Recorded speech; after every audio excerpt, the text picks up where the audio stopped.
हिंदुस्तान खेती प्रधान देश है ਤੇ ਇੱਥੇ ਦੀ ਮਿੱਟੀ ਸੋਨਾ ਉਗਲਦੀ ਹੈ। ਆਜ਼ਾਦੀ ਤੋਂ ਬਾਅਦ ਇੱਕ ਇਸ ਤਰ੍ਹਾਂ ਦਾ ਦੌਰ ਸੀ ਜਦੋਂ ਹਿੰਦੁਸਤਾਨ 'ਚ ਅਨਾਜ ਦਾ ਸੰਕਟ ਹੋਇਆ ਕਰਦਾ ਸੀ। ਲੇਕਿਨ ਇਹਨਾਂ ਸਾਰੇ ਦਹਾਕਿਆਂ ਦੌਰਾਨ ਹਿੰਦੁਸਤਾਨ ਨੇ ਅਨਾਜ ਉਤਪਾਦਨ 'ਚ ਨਾ ਖੁਦ ਨੂੰ ਸਫਲ ਬਣਾਇਆ, ਮਾਕੂਲ ਅਨਾਜ ਉਤਪਾਦਨ ਕੀਤਾ, ਬਲਕਿ ਅੱਜ ਦੀ ਤਾਰੀਖ 'ਚ ਦੁਨੀਆ ਦੇ तमाम ਦੇਸ਼ਾਂ 'ਚ ਜਿਹੜਾ ਅਨਾਜ ਸੰਕਟ ਹੈ ਉਸ ਦਾ ਹੱਲ ਵੀ ਭਾਰਤ ਦੇ ਅੰਨਦਾਤਾ ਕੱਢਦੇ ਨਜ਼ਰ ਆ ਰਹੇ ਨੇ। ਲੇਕਿਨ ਇਹਨਾਂ ਬੀਤੇ ਵਰਿਆਂ ਦੀ ਜੇ ਗੱਲ ਕੀਤੀ ਜਾਵੇ, ਕਿਤੇ ਨਾ ਕਿਤੇ ਅਸੀਂ ਆਪਣੀ ਵਿਰਾਸਤੀ ਤਕਨੀਕਾਂ, ਖੇਤੀ ਦੀਆਂ ਜਿਹੜੀਆਂ ਪਰੰਪਰਾਗਤ ਤਕਨੀਕਾਂ ਸਨ ਉਹਨਾਂ ਨੂੰ ਗਵਾ ਦਿੱਤਾ ਹੈ, ਜਿਸ ਨੂੰ ਮੁੜ ਸਥਾਪਿਤ ਕਰਨ ਦੀ ਜ਼ਰੂਰਤ ਹੈ। ਕਿਉਂਕਿ ਸਮੇਂ ਦੀ ਕਸੌਟੀ ਤੇ ਭਾਰਤ ਦਾ ਜਿਹੜਾ ਖੇਤੀ ਦਾ ਪਰੰਪਰਾਗਤ ਗਿਆਨ ਹੈ ਉਸ ਨੂੰ ਹੋਰ ਜ਼ਿਆਦਾ ਉਪਯੋਗੀ ਤਰੀਕੇ ਨਾਲ ਖੁਦ ਨੂੰ ਸਿੱਧ ਕੀਤਾ ਹੈ।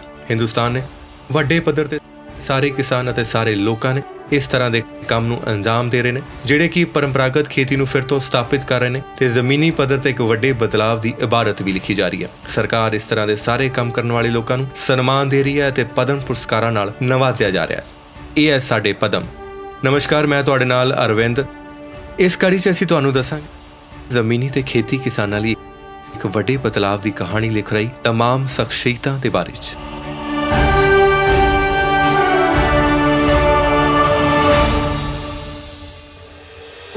ਇੱਕ ਦੌਰ ਸੀ ਜਦੋਂ ਲੋਕ ਮੋਟਾ ਖਾਂਦੇ ਸਨ, ਮੋਟਾ ਪਹਿਨਦੇ ਸਨ, ਯਾਨੀ ਖਾਦੀ ਵਰਗੇ ਮੋਟੇ ਕੱਪੜੇ ਪਹਿਨੇ ਜਾਂਦੇ ਸਨ ਅਤੇ ਬਾਜਰੇ ਵਰਗਾ ਮੋਟਾ ਅਨਾਜ ਖਾਧਾ ਜਾਂਦਾ ਸੀ। ਪਰ ਆਧੁਨਿਕਤਾ ਦੇ ਇੱਕ ਦੋਵੇਂ ਚੀਜ਼ਾਂ ਕਿਤੇ ਅਲੋਪ ਹੋ ਗਈਆਂ ਨੇ। ਪਰ ਦਹਾਕਿਆਂ ਦੀ ਪਰੇਸ਼ਾਨੀਆਂ ਤੋਂ ਬਾਅਦ ਦੁਨੀਆ ਨੇ ਇੱਕ ਵਾਰ ਫਿਰ ਤੋਂ ਮਿਲਟਸ ਦੀ ਕੀਮਤ ਨੂੰ ਪਛਾਣਿਆ। ਅਜਿਹੀਆਂ ਹੀ तमाम ਪਤਾ ਨਹੀਂ ਕਿੰਨੀਆਂ ਹੀ ਦੁਨੀਆ ਭਰ ਦੀਆਂ ਲੈਬਸ, ਪ੍ਰਯੋਗਸ਼ਾਲਾ ਮਿਲਟਸ ਨੇ ਆਪਣੀ ਉਪਯੋਗਤਾ ਨੂੰ ਫਿਰ ਤੋਂ ਸਥਾਪਿਤ ਕੀਤਾ ਹੈ। ਪਰ ਸ਼ਾਇਦ ਇਸ ਲਈ ਭਾਰਤ ਦੀਆਂ ਕੋਸ਼ਿਸ਼ਾਂ ਤੋਂ ਬਾਅਦ ਦੁਨੀਆ ਇੰਟਰਨੈਸ਼ਨਲ ਈਅਰ ਆਫ ਮਿਲਟਸ ਮਨਾ ਰਹੀ ਹੈ। ਭਾਰਤ ਵਿਰਾਸਤੀ ਤਰੀਕੇ ਨਾਲ ਮੋਟੇ ਅਨਾਜ ਨੂੰ ਹਮੇਸ਼ਾ ਤੋਂ ਪਹਿਲ ਦਿੰਦਾ ਆ ਰਿਹਾ ਤੇ ਭਾਰਤ ਦੇ ਸਾਰੇ ਲੋਕ ਦੇਸ਼ਾਂ 'ਚ ਦਹਾਕਿਆਂ ਤੋਂ, ਸਦੀਆਂ ਤੋਂ ਕੰਮ ਕਰਦੇ ਰਹੇ ਨੇ। ਇਸੇ ਤਰ੍ਹਾਂ ਹੀ ਕਰਨਾਟਕਾ ਦੇ ਡਾਕਟਰ ਵੱਲੀ, ਜਿਨ੍ਹਾਂ ਨੇ ਮਿਲਟਸ ਦੀ ਉਪਯੋਗਤਾ ਨੂੰ ਮੁੜ ਸਥਾਪਿਤ ਕੀਤਾ ਹੈ, ਇਸ ਲਈ ਮਿਲ ਰਿਹਾ ਉਹਨਾਂ ਨੂੰ ਪਦਮ ਸਨਮਾਨ।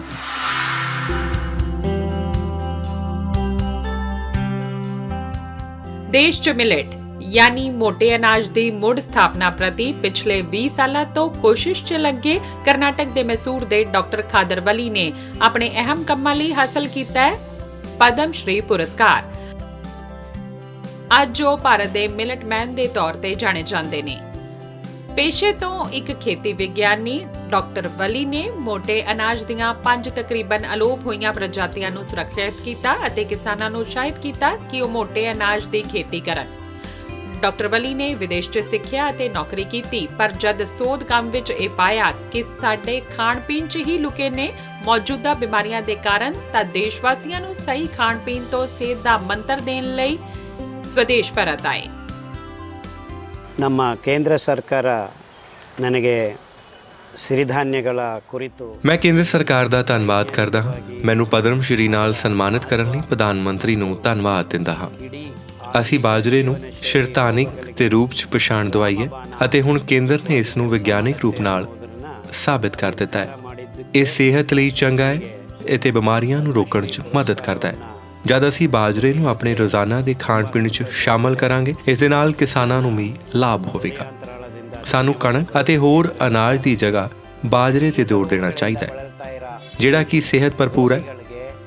ਸਾਨੂੰ ਸ਼ਿਰਧਾਨਿਕ ਦਾ ਪ੍ਰਚਾਰ ਕਰਨਾ ਚਾਹੀਦਾ ਹੈ। ਅਸੀਂ ਪਾਣੀ ਦੀ ਬਚਤ ਕਰ ਸਕਦੇ ਹਾਂ ਤੇ ਹੋਰਨਾਂ ਫਸਲਾਂ ਦੀ ਖੇਤੀ ਲਈ ਉਪਯੋਗ ਕਰ ਸਕਦੇ ਹਾਂ, ਕਿਉਂਕਿ ਬਾਜਰਾ ਘੱਟ ਪਾਣੀ ਵਿੱਚ ਬੀਜਿਆ ਜਾ ਸਕਦਾ ਹੈ। ਇਹ ਸੋਕੇ ਵਾਲੇ ਖੇਤਰਾਂ 'ਚ ਵੀ ਉਗਾਇਆ ਜਾ ਸਕਦਾ ਹੈ।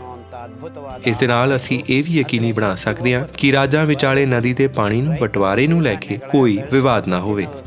ਬਾਜਰਾ ਜੀਵਨ ਸ਼ੈਲੀ ਨਾਲ ਜੁੜੀਆਂ ਬਿਮਾਰੀਆਂ ਤੋਂ ਪੀੜਤ ਲੋਕਾਂ ਲਈ ਸਿਹਤਮੰਦ ਬਦਲ ਦੇ ਰੂਪ ਵਿੱਚ ਹਰਮਨ ਪਿਆਰਾ ਹੋ ਰਿਹਾ, ਚਾਹੇ ਉਹ ਸ਼ੂਗਰ, ਦਿਲ ਦਾ ਰੋਗ ਹੋਵੇ ਜਾਂ ਐਲਰਜੀ ਹੋਵੇ। ਇਹਨਾਂ ਸਿਹਤਮੰਦ ਅਨਾਜਾਂ ਦੇ ਲਾਭ ਦੇ ਬਾਰੇ ਜਾਗਰੂਕਤਾ ਨਾਲ ਇਸ ਦੀ ਮੰਗ ਵੱਧ ਰਹੀ ਹੈ। ਬਾਜਰਾ ਰੋਗਾਂ ਦੀ ਰੋਕਥਾਮ, ਚੰਗੀ ਸਿਹਤ ਨੂੰ ਬਣਾਈ ਰੱਖਣ ਦੀ ਦਿਸ਼ਾ 'ਚ ਇੱਕ ਹੱਲ ਹੈ। ಒತ್ತಡ ಕಮ್ಮಿ ಆಗೋದ್ರಲ್ಲಿ ಎರಡನೇ ಮಾತಿಲ್ಲ। ਡਾਕਟਰ ਖਾਦਰ ਵੱਲੀ ਨੇ ਆਪਣੇ 5 ਅਨਾਜਾਂ ਨੂੰ ਨਾਮ ਦਿੱਤਾ ਹੈ ਸ਼੍ਰੀਧਾਨਿਆ। ਉਹਨਾਂ ਨੇ ਮੋਟੇ ਅਨਾਜ ਲਈ ਜੰਗਲ ਖੇਤੀ ਪੱਧਤੀ ਨੂੰ ਪ੍ਰੋਤਸਾਹਿਤ ਕੀਤਾ।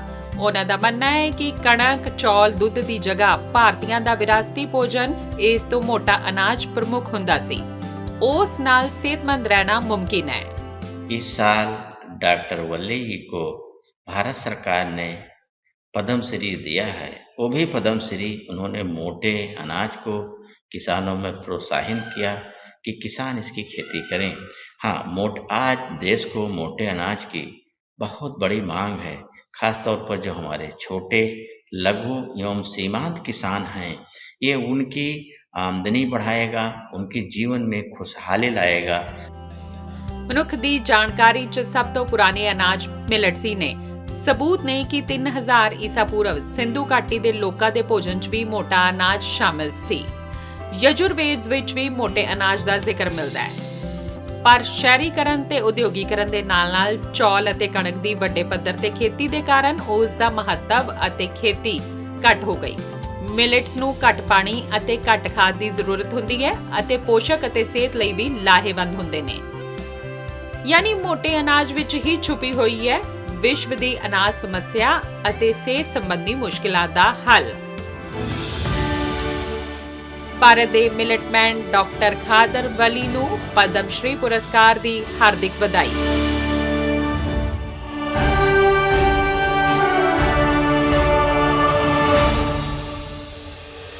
ਇਹ ਜਿਹੜੀ ਮੇਰੇ ਹੱਥ ਵਿੱਚ ਤੁਸੀਂ ਝੋਨੇ ਦੀ ਉન્નਤ ਕਿਸਮ ਦੇਖ ਰਹੇ ਹੋ, ਇਹ ਆਪਣੇ ਆਪ 'ਚ ਕਈ ਤਰ੍ਹਾਂ ਦੀ ਮਿਲਟਸ ਦੀ ਇੰਪਰੂਵਡ ਕਿਸਮ ਹੁੰਦੀ ਹੈ।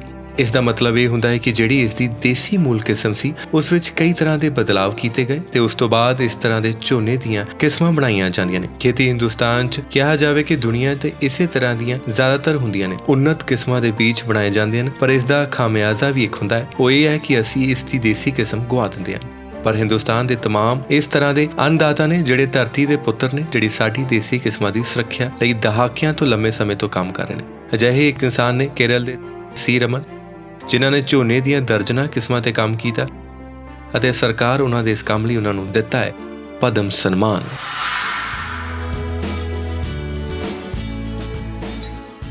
ਸਾਡੇ ਅਨਾਜ 'ਚ ਝੋਨਾ ਮਹੱਤਵਪੂਰਨ ਸਥਾਨ ਰੱਖਦਾ ਹੈ। ਹਾਲਾਂਕਿ ਆਧੁਨਿਕ ਤਕਨੀਕ ਦੇ ਨਾਲ ਜੈਨੇਟਿਕਲੀ ਇੰਪਰੂਵਡ ਤੇ ਹਾਈਬ੍ਰਿਡ ਚੌਲਾਂ ਦੀਆਂ ਕਿਸਮਾਂ ਦਾ ਉਪਯੋਗ ਜ਼ੋਰ ਫੜ ਰਿਹਾ ਹੈ, ਪਰ ਅੱਜ ਵੀ ਕੁਦਰਤੀ ਅਤੇ ਵੱਧ ਗੁਣਾਂ ਵਾਲੇ ਦੇਸੀ ਕਿਸਮਾਂ ਦੇ ਚੌਲਾਂ ਦਾ ਮੁਕਾਬਲਾ ਨਹੀਂ ਹੈ। ਕੇਰਲ ਦੇ ਵਾਇਨਾਡ ਦੇ ਕੁਲਚੀਆ ਸਮਾਜ ਦੇ ਚੌਲਾਂ ਦੀ ਖੇਤੀ ਕਰਨ ਵਾਲੇ 72 ਸਾਲਾ ਕਿਸਾਨ ਚਿਰੂਵੇਲ ਰਮਨ ਕਰੀਬ 2 ਦਹਾਕਿਆਂ ਤੋਂ ਝੋਨੇ ਦੀਆਂ ਦੇਸੀ ਕਿਸਮਾਂ ਨੂੰ ਸੁਰੱਖਿਅਤ ਕਰ ਰਹੇ ਨੇ। ਉਹ 50 ਤੋਂ ਵੱਧ ਅਜਿਹੀਆਂ ਦੇਸੀ ਕਿਸਮਾਂ ਸੁਰੱਖਿਅਤ ਕਰ ਚੁੱਕੇ ਨੇ ਜੋ ਅਲੋਪ ਹੋਣ ਦੇ ਕੰਢੇ ਤੇ ਸਨ ਅਤੇ ਇਸੇ ਲਈ ਖਵਾਉਂਦੇ ਨੇ ചിറ്റ്ചൻ ਯਾਨੀ ഫാദർ ഓഫ് സീഡ്സ്। ഏകദേശം ഒരു 10-48 വർഷമായി രാസവളം കീടനാശിനിയുടെ പാടത്തും പറമ്പിലിടുന്നില്ല। ਲਗਭਗ 48 ਸਾਲਾਂ ਤੱਕ ਮੇਰੇ ਖੇਤਾਂ 'ਚ ਕੀੜੇਮਾਰ ਜਾਂ ਰਸਾਇਣਿਕ ਖਾਦਾਂ ਨਹੀਂ ਪਾਈਆਂ ਗਈਆਂ। ਇਸ ਲਈ ਮੇਰੇ ਖੇਤਾਂ 'ਚ ਮੱਛਲੀਆਂ, ਕੇਕੜੇ ਤੇ ਸੱਪਾਂ ਦੀ ਪਰਜੀਵੀ ਤੰਤਰ ਫਲਦਾ ਫੁੱਲਦਾ ਰਿਹਾ। ਮੈਂ ਇੱਕ ਹਿੱਸੇ ਵਿੱਚ ਵੱਖ-ਵੱਖ ਤਰ੍ਹਾਂ ਦੇ ਬੀਜਾਂ ਨਾਲ ਖੇਤੀ ਕਰਦਾ ਹਾਂ। ਮੈਂ ਇਸ ਨੂੰ ਅੱਧਾ ਕਿਲੋ ਜਾਂ 1 ਕਿਲੋ ਦੇ ਰੂਪ ਵਿੱਚ ਕਿਸਾਨਾਂ ਨਾਲ ਸਾਂਝਾ ਕਰਦਾ। ਮੈਂ ਇਸੇ ਲਈ ਪੈਸੇ ਨਹੀਂ ਲੈਂਦਾ ਅਤੇ ਇਸ ਲਈ ਕਿਸਾਨ ਕੇਰਲ, ਤਮਿਲਨਾਡੂ, ਕਰਨਾਟਕਾ ਅਤੇ ਆਂਧਰ ਪ੍ਰਦੇਸ਼ ਸਮੇਤ ਸਾਰੇ ਰਾਜਾਂ ਤੋਂ ਆਉਂਦੇ ਨੇ। ਥਲਕਲ ਚੰਥੂ ਕੁਰਜਨਾਇਕ ਇਸ ਭੂਮੀ ਦੀ ਸੁਤੰਤਰਤਾ ਲਈ ਪੰਚਹਸੀ ਰਾਜਾ ਦੇ ਨਾਲ ਅੰਗਰੇਜ਼ਾਂ ਦੇ ਵਿਰੁੱਧ ਲੜੇ। ਮੈਂ ਵੀ ਪੜਦਾਦਾ ਦੀ ਵਿਰਾਸਤ ਮੁਤਾਬਿਕ ਆਪਣੇ ਜੀਵਨ ਨੂੰ ਜ਼ਹਿਰ ਅਤੇ ਮਿੱਟੀ ਨੂੰ ਖੁਰਨ ਤੋਂ ਬਚਾਉਣ ਦੇ ਸੰਘਰਸ਼ ਦੇ ਰੂਪ ਵਿੱਚ ਮੰਨਦਾ ਹਾਂ। ਮੇਰਾ ਸੰਦੇਸ਼ ਦੁਨੀਆ ਭਰ ਵਿੱਚ ਪਹੁੰਚ ਰਿਹਾ ਹੈ। ਮੇਰਾ ਮੰਨਣਾ ਹੈ ਕਿ ਹਰ ਭਾਰਤੀ ਨੂੰ ਇਸ ਵਿੱਚ ਮਾਣ ਹੋਣਾ ਚਾਹੀਦਾ ਹੈ। ਇਸ ਲਈ ਚੁਣੌਤੀਆਂ ਦੇ ਬਾਵਜੂਦ ਮੈਂ ਆਪਣਾ ਮਿਸ਼ਨ ਵਿੱਚ ਅੱਗੇ ਵਧਣ ਦਾ ਫੈਸਲਾ ਕੀਤਾ ਹੈ। ਵਾਇਨਾਡ ਦੀਆਂ 55 ਦੇਸੀ ਕਿਸਮਾਂ ਦੀਆਂ ਝੋਨੇ ਦੀਆਂ ਨਸਲਾਂ ਦੀ ਬਿਜਾਈ ਅਤੇ ਸੁਰੱਖਿਆ ਕਰ ਰਿਹਾ ਹਾਂ। ਉਹਨਾਂ ਨੂੰ ਵੱਖ-ਵੱਖ ਫਸਲ ਚੱਕਰ ਮਿਲੇ ਨੇ। പ്രകൃതി സൃഷ്ടിയുടെ ഇതൊക്കെ അത് ഏതാണ്ട് ഒരു 55ഓളം നെൽവിത്തുകൾ ഞാൻ കൃഷി സംരക്ഷിച്ചു।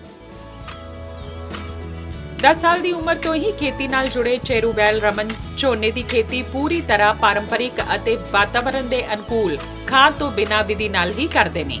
ਉਹਨਾਂ ਨੇ ਜਿਨ੍ਹਾਂ ਦੇਸੀ ਸਥਾਨਕ ਕਿਸਮਾਂ ਨੂੰ ਸੁਰੱਖਿਅਤ ਕੀਤਾ, ਉਹਨਾਂ ਵਿੱਚ ਚੈਨੇਲੂ, ਥੋਡੀ, ਵੇਲੀਆਨ, ਕੱਲਾਦੀਆਰਨ, ਮੈਨੂਵੇਲੀਅਨ, ਚੈਂਬਕਮ, ਚੰਨਲ ਥੋਂਡੀ, ਚੇਟੂਵੇਲੀਅਨ, ਪਲਵੇਲੀਅਨ ਅਤੇ ਕਨਾਲੀ ਵਾਇਨਾਡ ਵਰਗੀਆਂ ਕਿਸਮਾਂ ਬਹੁਤ ਪ੍ਰਚਲਿਤ ਨੇ। ਆਪਣੇ ਇਸ ਕੰਮ ਲਈ ਚੈਰੂਵੈਲ ਨੂੰ ਦੇਸ਼ ਵਿਦੇਸ਼ 'ਚ ਵੀ ਵਿਸ਼ੇਸ਼ ਪਛਾਣ ਮਿਲੀ ਹੈ ਅਤੇ ਉਹਨਾਂ ਨੇ ਕਈ ਰਾਸ਼ਟਰੀ ਪੁਰਸਕਾਰ ਵੀ ਆਪਣੇ ਨਾਂ ਕੀਤੇ ਨੇ।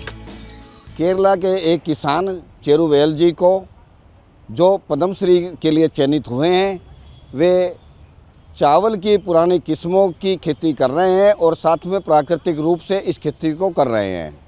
आप देख रहे हैं कि हमारे देश में रासायनिक का पूरा जोर है। जो खेती हो रही है उसमें रासायनिक का प्रयोग ज़्यादा हो रहा है, साथ में कीटनाशक दवाइयों का प्रयोग भी हो रहा है, जिससे हमारे खाद्यान्न में रसायन का अंश आ रहा है, जिससे लोग भी बीमार हो रहे हैं, क्योंकि जो उत्पादन है वो स्वास्थ्यवर्धक नहीं है। हमारे किसान चेरुवेल जी ने इसको सुधारा है, प्राकृतिक रूप से ये चावल की खेती की है, तो इसके लिए सरकार ने उनको पद्मश्री के लिए चयनित किया है। सरकार का बहुत बहुत धन्यवाद कि भारत के एक ऐसे किसान को आपने चयनित किया है। ਝੋਨੇ ਦੀ ਖੇਤੀ 1500 ਤੋਂ 800 ਈਸਾ ਪੂਰਵ ਤੋਂ ਹੁੰਦੀ ਆ ਰਹੀ ਹੈ। ਯਜੁਰਵੇਦ ਵਿੱਚ ਵੀ ਇਸ ਦਾ ਜ਼ਿਕਰ ਮਿਲਦਾ ਹੈ। ਭਾਰਤ ਵਿੱਚ ਦੁਨੀਆ ਦਾ ਸਭ ਤੋਂ ਵੱਡਾ ਝੋਨੇ ਦਾ ਉਤਪਾਦਨ ਹੁੰਦਾ ਹੈ ਅਤੇ ਇਹ ਦੁਨੀਆ 'ਚ ਚੌਲਾਂ ਦਾ ਚੌਥਾ ਸਭ ਤੋਂ ਵੱਡਾ ਬਰਾਮਦਕਾਰ ਦੇਸ਼ ਹੈ ਅਤੇ ਦੇਸ਼ 'ਚ ਝੋਨੇ ਦੀਆਂ ਦੇਸੀ ਕਿਸਮਾਂ ਨੂੰ ਸੁਰੱਖਿਅਤ ਕਰਕੇ ਚੇਰੂਵੈਲ ਰਮਨ ਨੇ ਕੀਤਾ ਹੈ ਬਿਹਤਰੀਨ ਕੰਮ। ਝੋਨੇ ਦੀ ਖੇਤੀ ਕਰਨ ਵਾਲੇ ਕਿਸਾਨ ਚੇਰੂਵੈਲ ਕੇ ਰਮਨ ਨੂੰ ਪਦਮ ਸ਼੍ਰੀ ਪੁਰਸਕਾਰ ਲਈ ਹਾਰਦਿਕ ਵਧਾਈ।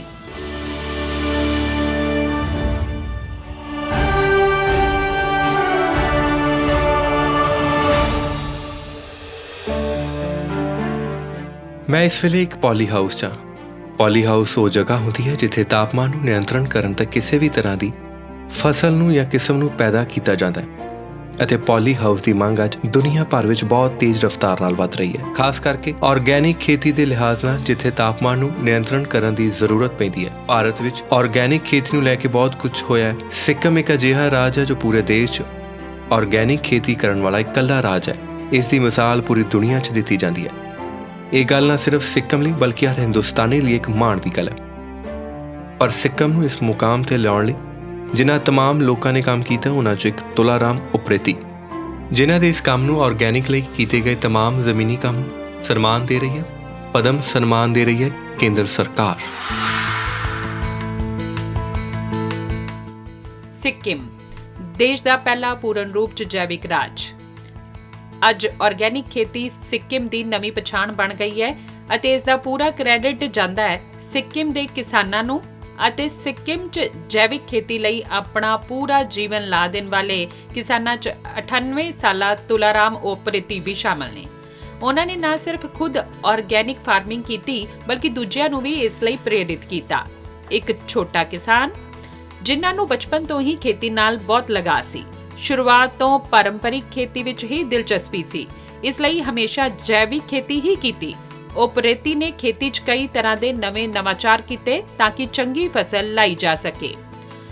ਵਾਤਾਵਰਣ ਸੰਰਖਣ ਲਈ ਜੈਵਿਕ ਖੇਤੀ ਦੇ ਨਾਲ-ਨਾਲ ਕੁਦਰਤੀ ਖੇਤੀ ਨੂੰ ਵੀ ਅਪਣਾਇਆ ਅਤੇ ਉਹਨਾਂ ਦੀਆਂ ਇਹ ਕੋਸ਼ਿਸ਼ਾਂ ਕਰੀਬ 6 ਦਹਾਕੇ ਪਹਿਲਾਂ ਉਦੋਂ ਸ਼ੁਰੂ ਹੋ ਚੁੱਕੀਆਂ ਸਨ ਜਦੋਂ ਸਿੱਕਿਮ ਸਰਕਾਰ ਨੇ ਆਰਗੈਨਿਕ ਮਿਸ਼ਨ ਦੀ ਸ਼ੁਰੂਆਤ ਵੀ ਨਹੀਂ ਕੀਤੀ ਸੀ। ਜੀਵਨ ਭਰ ਪਾਰੰਪਰਿਕ ਤਰੀਕੇ ਨਾਲ ਬਿਨਾਂ ਕਿਸੇ ਕੈਮੀਕਲ ਦਾ ਪ੍ਰਯੋਗ ਕੀਤਿਆਂ ਇੱਕ ਸਫਲ ਕਿਸਾਨ ਸਾਬਿਤ ਹੋਏ ਨੇ ਤੁਲਾਰਾਮ ਉਪਰੇਤੀ। ਮੈਂ ਕਦੀ ਵੀ ਖੇਤੀ 'ਚ ਰਸਾਇਣ ਦਾ ਉਪਯੋਗ ਨਹੀਂ ਕੀਤਾ। ਹਮੇਸ਼ਾ ਗਾਂ, ਮੱਝ ਦਾ ਗੋਹਾ ਹੀ ਇਸਤੇਮਾਲ ਕੀਤਾ ਹੈ। ਮੈਂ ਰਸਾਇਣ ਦਾ ਇਸਤੇਮਾਲ ਕਰਨ ਤੋਂ ਦੂਜਿਆਂ ਨੂੰ ਵੀ ਮਨਾ ਕਰਦਾ ਹਾਂ। ਭਾਰਤ ਸਰਕਾਰ ਨੇ ਜਿਹੜਾ ਮੈਨੂੰ ਸਨਮਾਨ ਦਿੱਤਾ ਹੈ ਉਹ ਮੇਰੇ ਲਈ ਬਹੁਤ ਵੱਡਾ ਸਨਮਾਨ ਹੈ। ਮੈਨੂੰ ਲੱਗਦਾ ਹੈ ਕਿ ਇਹ ਸਨਮਾਨ ਸਿਰਫ ਮੇਰਾ ਹੀ ਨਹੀਂ ਬਲਕਿ ਇਸ ਜ਼ਮੀਨ ਦਾ ਵੀ ਹੈ। ਦੇਸ਼ 'ਚ ਜਿੰਨੇ ਵੀ ਕਿਸਾਨ ਨੇ ਇਹ ਸਨਮਾਨ ਮਿਲਿਆ ਹੈ, ਮੈਂ ਸਭ ਲਈ ਬਹੁਤ ਖੁਸ਼ ਹਾਂ। ਮੈਨੂੰ ਪਦਮ ਸ਼੍ਰੀ ਮਿਲਣ ਨਾਲ ਸਾਰੇ ਲੋਕ ਬਹੁਤ ਖੁਸ਼ ਨੇ। ਮੈਂ ਆਪਣੇ ਬੱਚਿਆਂ ਨੂੰ ਵੀ ਹਮੇਸ਼ਾ ਸਿਖਾਇਆ ਹੈ ਕਿ ਕਦੇ ਵੀ ਰਸਾਇਣ ਦਾ ਪ੍ਰਯੋਗ ਨਹੀਂ ਕਰਨਾ, ਹਮੇਸ਼ਾ ਕੁਦਰਤੀ ਖਾਦ ਪ੍ਰਯੋਗ ਕਰਨਾ, ਜਿਸ ਨਾਲ ਸਿਹਤ ਠੀਕ ਰਹੇਗੀ। ਤੁਲਾਰਾਮ ਉਪਰੇਤੀ ਨੇ ਆਪਣੇ ਜੈਵਿਕ ਖੇਤੀ ਦੇ ਤੌਰ ਤਰੀਕਿਆਂ ਨਾਲ ਹੋਰ ਕਿਸਾਨਾਂ ਨੂੰ ਵੀ ਪ੍ਰਭਾਵਿਤ ਕੀਤਾ। ਹੌਲੀ-ਹੌਲੀ ਉਹਨਾਂ ਦੀ ਹਰਮਨ ਪਿਆਰਤਾ ਵਧਣ ਲੱਗੀ। ਉਹਨਾਂ ਨੇ ਕਈ ਕਿਸਾਨਾਂ ਨੂੰ ਜੈਵਿਕ ਖੇਤੀ ਅਤੇ ਕੁਦਰਤੀ ਖੇਤੀ ਦੇ ਗੁਰ ਸਿਖਾਏ। ਅੱਜ ਤੁਲਾਰਾਮ ਉਪਰੇਤੀ ਵਰਗੇ ਕਿਸਾਨਾਂ ਦੀ ਮਿਹਨਤ ਦਾ ਹੀ ਨਤੀਜਾ ਹੈ ਕਿ ਸਿੱਕਿਮ ਦੇ ਕ੍ਰਿਸ਼ੀ ਖੇਤਰ 'ਚ ਰਸਾਇਣਾਂ ਤੇ ਨਿਰਭਰਤਾ ਖਤਮ ਹੋ ਗਈ ਹੈ ਅਤੇ ਸਿੱਕਿਮ ਬਣਿਆ ਜੈਵਿਕ ਖੇਤੀ 'ਚ देश ਦਾ सिरमौर। तुलाराम उप्रेती, जिन्होंने भारत की प्राचीन खेती प्रणाली को समझा और समझकर कार्य किया, खेती की, जिस तरह से भारत में हजारों वर्षों से प्राकृतिक खेती होती जा रही थी उसको उन्होंने समझा और ऐसे दौर में जब रासायनिक खेती का जोर है उन्होंने प्राचीन खेती को पकड़ा और प्राकृतिक खेती की।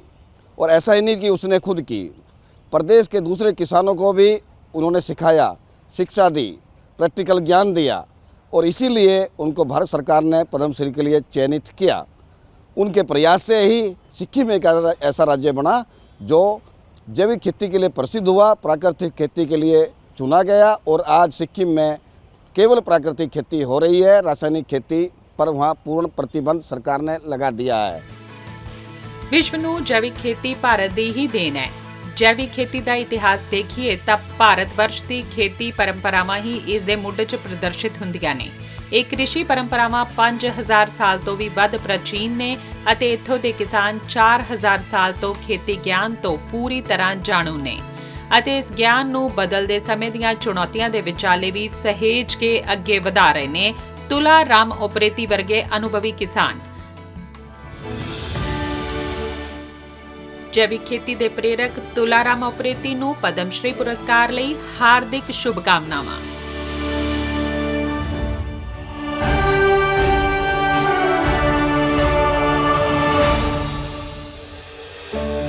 ਅੱਜ ਦੇ ਸਮੇਂ ਵਿੱਚ ਕਿਹਾ ਜਾਂਦਾ ਹੈ ਕਿ ਜਿਸ ਦੇਸ਼ 'ਚ ਜ਼ਿਆਦਾ ਹਸਪਤਾਲ ਨੇ, ਜ਼ਿਆਦਾ ਡਾਕਟਰ ਨੇ, ਉਹ ਜ਼ਿਆਦਾ ਸੰਪੰਨ ਹੈ। ਪਰ ਉਸ ਸਥਿਤੀ ਦੀ ਕਲਪਨਾ ਕਰੋ ਜਿੱਥੇ ਤੁਹਾਨੂੰ ਜ਼ਿਆਦਾ ਡਾਕਟਰ ਜਾਂ ਹਸਪਤਾਲ ਦੀ ਜ਼ਰੂਰਤ ਹੀ ਨਾ ਪਵੇ। ਜੀ ਹਾਂ, ਇੱਕ ਇਸ ਤਰ੍ਹਾਂ ਦਾ ਸਮਾਂ ਸੀ ਜਦੋਂ ਹਿੰਦੁਸਤਾਨ ਆਪਣੀ ਪਰੰਪਰਾਗਤ ਜਿਹੜੀ ਉਹਨਾਂ ਦੀ ਨੌਲੇਜ ਸੀ ਉਸ ਦੇ ਆਧਾਰ ਤੇ ਰੋਜ਼ਮਰਾ ਦੀ ਜ਼ਿੰਦਗੀ ਵਿੱਚ ਜੜੀ ਬੂਟੀਆਂ ਦਾ ਇਸਤੇਮਾਲ ਕਰਦਾ ਸੀ ਅਤੇ ਡਾਕਟਰਾਂ ਤੋਂ ਬਚ ਕੇ ਰਹਿੰਦਾ ਸੀ। ਯਾਨੀ ਕਿ ਜਿਸ ਵਿਸ਼ਵ ਗੁਰੂ ਭਾਰਤ ਦੀ ਗੱਲ ਅਸੀਂ ਕੀਤੀ ਜਾਂਦੀ ਹੈ, ਜਿਹੜਾ ਉਸ ਪਰੰਪਰਾਗਤ ਜਿਹੜਾ ਗਿਆਨ ਸੀ, ਮਤਲਬ ਕਿਤੇ ਨਾ ਕਿਤੇ ਸਾਡੇ ਮੈਡੀਸਨਲ ਪਲਾਂਟ ਜਾਂ ਔਸ਼ਧੀ ਪਲਾਂਟ ਸਨ, ਉਹਨਾਂ ਵਿੱਚ ਸੀ। ਅੱਜ ਲੋੜ ਇਸ ਗੱਲ ਦੀ ਹੈ ਕਿ ਫਿਰ ਤੋਂ ਇਹਨਾਂ ਸਾਰੇ ਮੈਡੀਸਨਲ ਪਲਾਂਟਾਂ ਦੀ ਉਪਯੋਗਤਾ ਨੂੰ ਮੁੜ ਤੋਂ ਸਥਾਪਿਤ ਕੀਤਾ ਜਾਵੇ ਅਤੇ ਹਿੰਦੁਸਤਾਨ 'ਚ ਇਸ ਦਿਸ਼ਾ ਵਿੱਚ ਬੜੇ ਪੱਧਰ ਤੇ ਕੰਮ ਹੋ ਰਿਹਾ ਹੈ। ਅਜਿਹੀ ਇੱਕ ਸ਼ਖਸੀਅਤ ਨੇ ਉੜੀਸਾ ਦੇ ਪਤਾਇਤ ਸਾਹੂ, ਜਿਨ੍ਹਾਂ ਦੇ ਇਸ ਕੰਮ ਨੂੰ ਸਨਮਾਨ ਮਿਲ ਰਿਹਾ ਹੈ ਪਦਮ ਪੁਰਸਕਾਰ।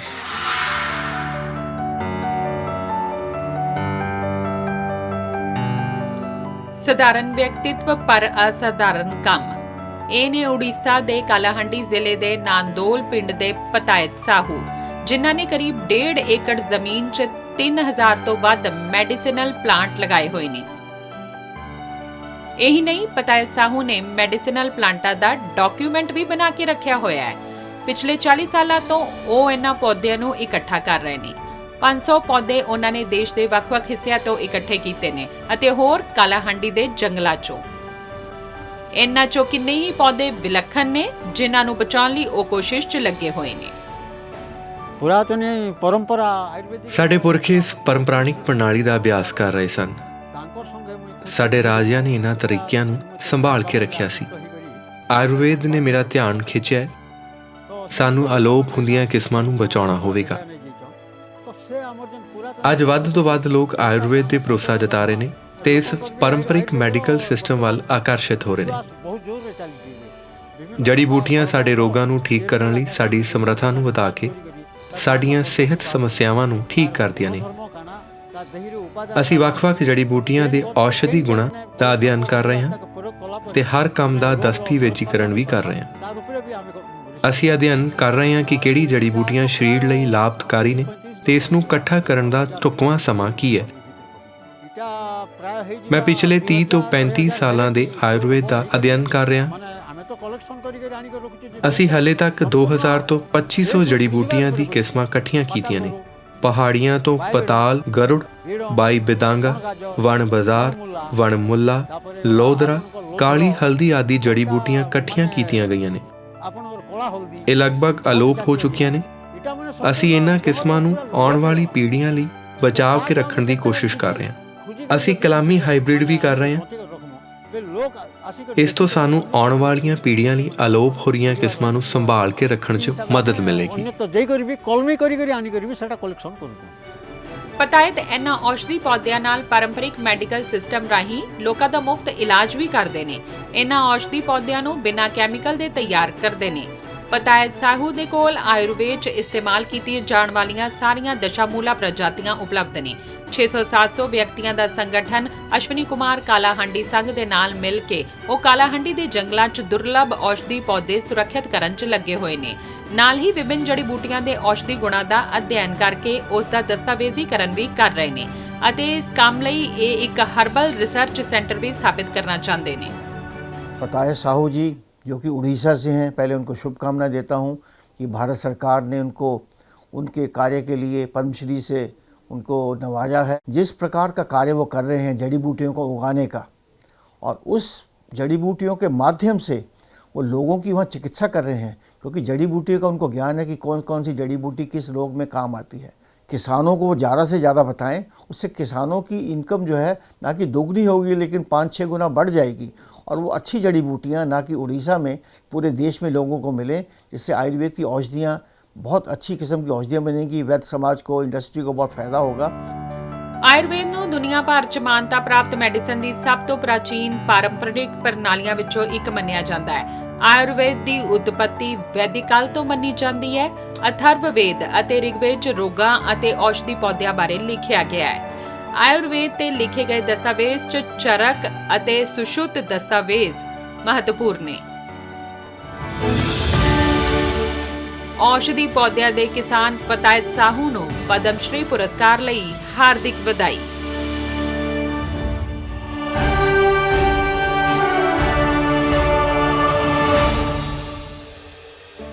ਦੁਨੀਆ 'ਚ ਵਾਤਾਵਰਣ ਅਸੰਤੁਲਨ ਦੀ ਸਮੱਸਿਆ ਨਾਲ ਬਹੁਤ ਬੁਰੀ ਤਰ੍ਹਾਂ ਜੂਝ ਰਹੀ ਹੈ। ਇਸ ਦਾ ਇੱਕ ਵੱਡਾ ਕਾਰਨ ਇਹ ਹੈ ਕਿ ਇਨਸਾਨ ਨੇ ਕੁਦਰਤੀ ਵਸੀਲਿਆਂ ਦੀ ਬਹੁਤ ਦੁਰਵਰਤੋਂ ਕੀਤੀ ਹੈ, ਪਰ ਸਾਡੀਆਂ ਜੋ ਖੇਤੀ ਦੀਆਂ ਤਕਨੀਕਾਂ ਨੇ ਉਹ ਵੀ ਕਿਤੇ ਨਾ ਕਿਤੇ ਪਾਣੀ ਦੇ ਵੱਧ ਇਸਤੇਮਾਲ ਨੂੰ ਪ੍ਰੋਤਸਾਹਿਤ ਕਰਦੀਆਂ ਨੇ, ਜਿਸ ਦੇ ਕਾਰਨ ਕੁਦਰਤ ਤੇ ਦਬਾਅ ਪੈਂਦਾ ਹੈ। ਪਰ ਇਸ ਤਰ੍ਹਾਂ ਦੀਆਂ ਸਮੱਸਿਆ ਦਾ ਹੱਲ ਵੀ ਕੁਦਰਤ ਸਾਨੂੰ ਖੁਦ ਕੁਦਰਤੀ ਖੇਤੀ ਦੇ ਰੂਪ ਵਿੱਚ ਦਿੰਦੀ ਹੈ। ਹਿੰਦੁਸਤਾਨ 'ਚ ਇਹ ਵੀ ਨਵੀਂ ਗੱਲ ਹੈ ਕਿ ਦਹਾਕਿਆਂ ਤੋਂ ਸਦੀਆਂ ਤੋਂ ਕੁਦਰਤ ਖੇਤੀ ਸਾਡਾ ਹਿੱਸਾ ਰਹੀ ਹੈ, ਪਰ ਅੱਜ ਸਮੇਂ ਦੀ ਜ਼ਰੂਰਤ ਹੈ ਕਿ ਅਸੀਂ ਇੱਕ ਵਾਰ ਫਿਰ ਇਸ ਨੂੰ ਸਥਾਪਿਤ ਕਰੀਏ ਜਾਂ ਇਸ ਦਿਸ਼ਾ ਵਿੱਚ ਜ਼ਿਆਦਾ ਕੰਮ ਕਰੀਏ। ਇਸ ਤਰ੍ਹਾਂ ਦੀ ਕੁਦਰਤੀ ਖੇਤੀ ਨੂੰ ਦੇਸ਼ ਭਰ ਵਿੱਚ ਕਈ ਸਥਾਨਾਂ ਤੇ तमाम ਲੋਕ ਕੰਮ ਕਰਦੇ ਹੋਏ ਨਜ਼ਰ ਆ ਰਹੇ ਨੇ। ਅਜਿਹੀ ਇੱਕ ਵਿਅਕਤੀ ਨੇ ਹਿਮਾਚਲ ਪ੍ਰਦੇਸ਼ ਦੇ ਨੇ ਇਕਰਾਮ ਸ਼ਰਮਾ, ਜਿਨ੍ਹਾਂ ਨੂੰ ਉਹਨਾਂ ਦੇ ਇਸ ਕੰਮ ਕਰਨ ਲਈ ਸਰਕਾਰ ਦੇ ਰਹੀ ਹੈ ਪਦਮ ਸਨਮਾਨ।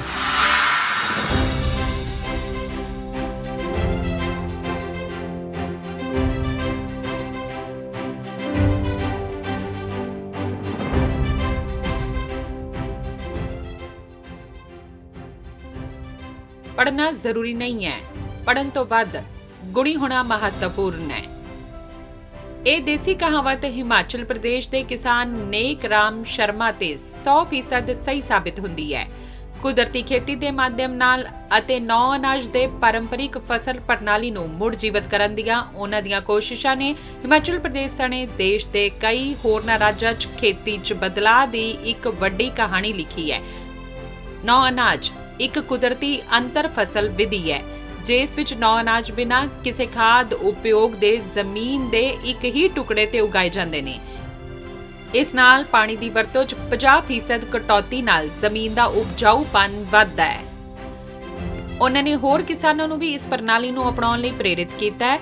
ਨੇਕ ਰਾਮ ਸ਼ਰਮਾ ਨੇ ਸਥਾਨਕ ਸਵਦੇਸ਼ੀ ਬੀਜਾਂ ਦਾ ਉਤਪਾਦਨ ਕਰਕੇ 6 ਰਾਜਾਂ ਵਿੱਚ 10,000 ਤੋਂ ਵੱਧ ਕਿਸਾਨਾਂ ਨੂੰ ਬਿਨਾਂ ਕਿਸੇ ਕੀਮਤ ਦੇ ਵੰਡ ਕੇ ਪਾਰੰਪਰਿਕ ਖੇਤੀ ਨੂੰ ਵਧਾਵਾ ਦਿੱਤਾ ਹੈ। 1990 के बाद मेरे फिर से जो हमारा प्राकृतिक खेती है उस तरफ मेरा ध्यान गया, क्योंकि मैंने ये देखा 6-7-8 सालों में कि जितना मेरा शुरू में प्रोग्रेस थी खेती बाड़ी में, तो केमिकल फार्मिंग करते करते वो धीरे धीरे कम होना शुरू हो रहा था। तो उसी बीच में काफ़ी सारा कुछ यूनिवर्सिटी में मैंने कुछ ट्रेनिंग लिया था, तो उसके चलते मुझे आभास हुआ कि हम लोग प्राकृतिक खेती कर सकते हैं। हमारे जो पूर्वज है उन्होंने तो यही प्राकृतिक खेती करी है, क्योंकि खेती का मतलब ये नहीं है कि हम उसका ओवर एक्सप्लॉयटेशन कर ले। आज के समय में तो उसका अत्यधिक दोहन होता जा रहा है, और ये जो मिट्टी है हमारी, जिसको हम लोग धरती माँ बोलते हैं, वो माँ आज करा रही है। उसमें अंधाधुंध जो है हमारा पेस्टिसाइड यूज़ हो रहा है, केमिकल यूज़ हो रहा है। तो जो हमें मिट्टी को अगर मार देंगे तो शायद मुझे लगता है कि एक समय आएगा कि हम लोग कुछ भी पैदा नहीं कर पाएंगे। इसलिए प्राकृतिक खेती करना मिट्टी बचाने के लिए ज़रूरी है, पर्यावरण बचाने के लिए ज़रूरी है, हमारा सेहत बचाने के लिए ज़रूरी है। ਨੇਕਰਾਮ ਸ਼ਰਮਾ ਲਈ ਕੁਦਰਤੀ ਖੇਤੀ ਦਾ ਸਫ਼ਰ ਆਸਾਨ ਨਹੀਂ ਸੀ। 30 ਸਾਲ ਪਹਿਲਾਂ 1993 'ਚ ਉਹਨਾਂ ਨੇ ਬਿਨਾਂ ਕੈਮੀਕਲ ਦੇ ਕੁਦਰਤੀ ਖੇਤੀ ਦੀ ਸ਼ੁਰੂਆਤ ਕੀਤੀ। ਸ਼ੁਰੂਆਤੀ ਦੌਰ 'ਚ ਕਈ ਪਰੇਸ਼ਾਨੀਆਂ ਦਾ ਸਾਹਮਣਾ ਕਰਨਾ ਪਿਆ, ਪਰ ਉਹਨਾਂ ਨੇ ਹਿੰਮਤ ਨਹੀਂ ਹਾਰੀ। ਹੌਲੀ-ਹੌਲੀ ਨੇਕਰਾਮ ਸ਼ਰਮਾ ਨੇ ਹੋਰ ਕਿਸਾਨਾਂ ਨੂੰ ਵੀ ਨਾਲ ਜੋੜਨਾ ਸ਼ੁਰੂ ਕਰ ਦਿੱਤਾ।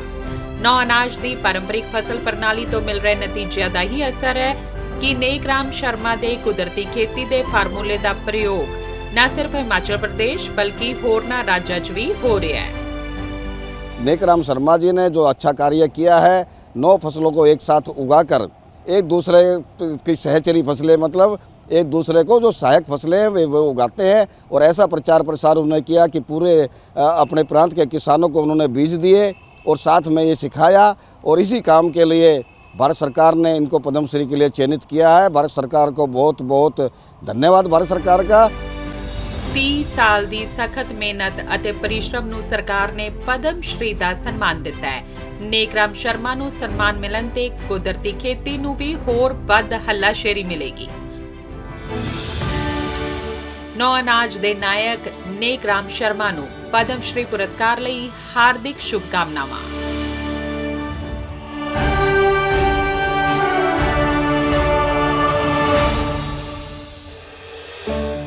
ਤਾਂ ਦੇਖਿਆ ਤੁਸੀਂ, ਖੇਤੀ ਨੂੰ ਲੈ ਕੇ ਭਾਰਤ ਦੀਆਂ ਸਦੀਆਂ ਪੁਰਾਣੀਆਂ ਪਰੰਪਰਾਰਿਕ ਸੋਚ ਹਮੇਸ਼ਾ ਤੋਂ ਉਪਯੁਕਤ ਸੀ ਤੇ ਹਮੇਸ਼ਾ ਰਹੇਗੀ।